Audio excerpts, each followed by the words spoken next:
بسم اللہ الرحمن الرحیم۔ السلام علیکم۔ امید کرتی ہوں آپ سب خیریت سے ہوں گے۔ حضرت یعقوب نے کہا، پس تم سب توبہ کرو، خود کو پاک کرو، نئے کپڑے پہنو اور اپنے سب تعویذ، گنڈے اور بت میرے پاس لا کے جمع کرو۔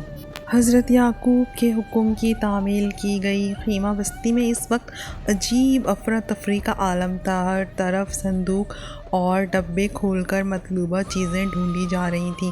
پھر ایک مخصوص بلوط کے درخت کے پاس لوگوں کی ایک لمبی قطار لگ گئی جو اپنی باری کے انتظار میں کھڑے تھے۔ حضرت یوسف بڑی سنجیدگی سے یہ سب منظر دیکھ رہے تھے۔ لوگ اپنے مورتیوں والے مندرے، تعویذ، کنڈے اور ہر قسم کے بتوں کو بلوط کے درخت کے نیچے کھدے گڑھے میں پھینک رہے تھے، اور جب حضرت یوسف نے دیکھا کہ ان کی ماں راحیل نے بھی اپنے باپ کے بت کو اس گڑھے میں پھینک دیا ہے تو ان کی آنکھیں خوشی سے چمک اٹھیں۔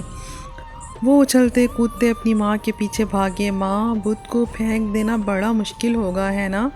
لیکن پھر اس کی توجہ ہٹانے کے لیے کہنے لگے، مجھے وہ باتیں بتاؤ نا ماں جب آپ ہاران میں بکریاں چرایا کرتی تھیں۔ راحیل نے ان کے بھولے بھالے چہرے کو دیکھ کر مسکراتے ہوئے جواب دیا، مجھے گھر سے باہر رہنا بہت اچھا لگتا تھا اور اپنی بنسری بجانے کا تو بہت ہی مزہ آتا تھا۔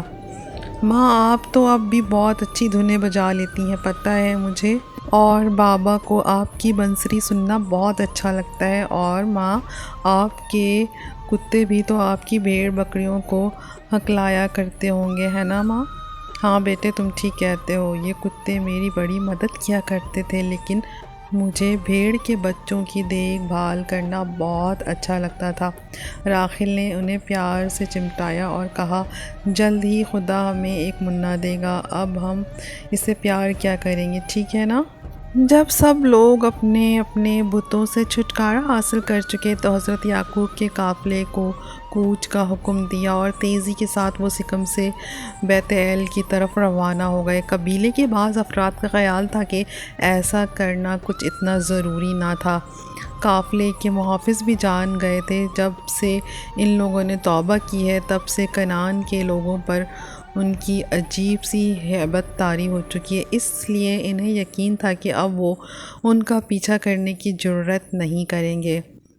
بیل گاڑی میں حضرت یوسف بھی اپنی ماں کے ساتھ سوار تھے۔ ان کے ننھے سے ذہن میں بہت سے سوال ابھر رہے تھے۔ وہ بار بار اپنی ماں سے پوچھتے، ماں ہم دادا سے ملنے جبرون کب جائیں گے؟ آپ دادا جان کو جانتی ہیں نا؟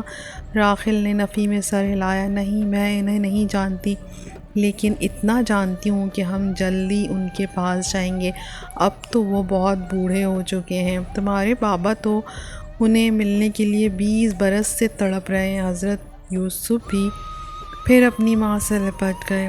آخر کار منزلیں طے کرتا، راستے کی مشکلات برداشت کرتا، چڑھتے سورج اور ڈھلتی شاموں کے حسین مناظر کی مسافتیں سمیٹتا وہ کارواں بیت ایل آ پہنچا۔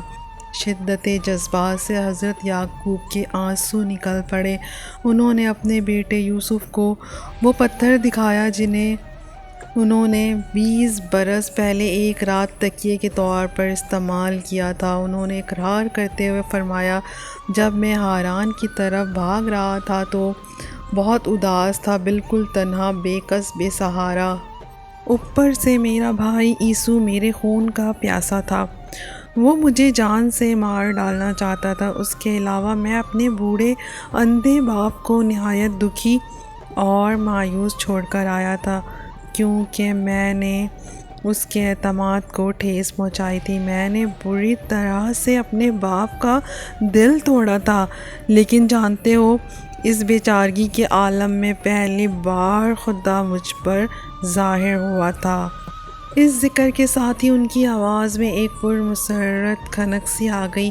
وہ اس پتھر کے پاس ادب سے بیٹھ گئے اور حضرت یوسف سے بولے، یہاں بالکل اسی جگہ ایک سیڑھی بن گئی تھی جو سیدھی آسمان تک جاتی تھی، اور اس سیڑھی پر جانتے ہو فرشتے اترتے چڑھتے تھے۔ اس وقت خدا نے مجھے یقین دلایا کہ میں تجھے برکت دوں گا، تیرے ساتھ رہوں گا اور تجھے صحیح سلامت واپس گھر لاؤں گا۔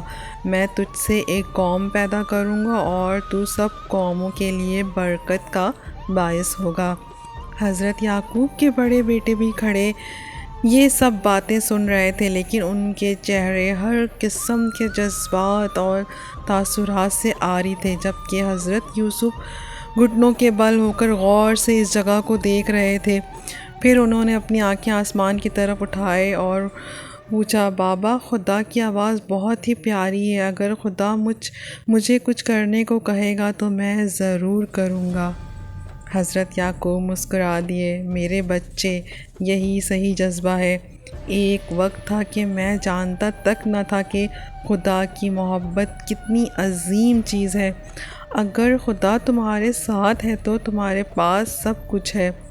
جب میں نے خدا سے وعدہ کیا کہ میں اپنی تمام تر ملکیت کا 10واں حصہ اسے دوں گا تو میں اپنے آپ کو بہت بڑا سخی سمجھتا تھا۔ اس خیال کے آتے ہی حضرت یعقوب نے طنزیہ قہقہہ لگایا، لیکن خدا تو انسان کا سب کچھ چاہتا ہے، اس کا پورا وجود چاہتا ہے، اس کا جسم، اس کی جان، اس کی روح، سب کچھ۔ پھر انہوں نے خدا کے حکم کے مطابق وہاں ایک مذبح بنانا شروع کیا۔ حضرت یوسف اپنے باپ کو خدا کے حکم کی تعمیل کرتے دیکھ رہے تھے، اس خدا کے حکم کی جس نے مصیبت میں ان کی مدد کی تھی، اس خدا کے حکم کی جو ہر جگہ جہاں کہیں حضرت یعقوب گئے ان کے ساتھ رہا، انہوں نے مل کر خدا کی پرستش کی۔ تو پیارے سامعین، ویڈیو پسند آئے تو پلیز میرا چینل سبسکرائب کریں۔ شکریہ۔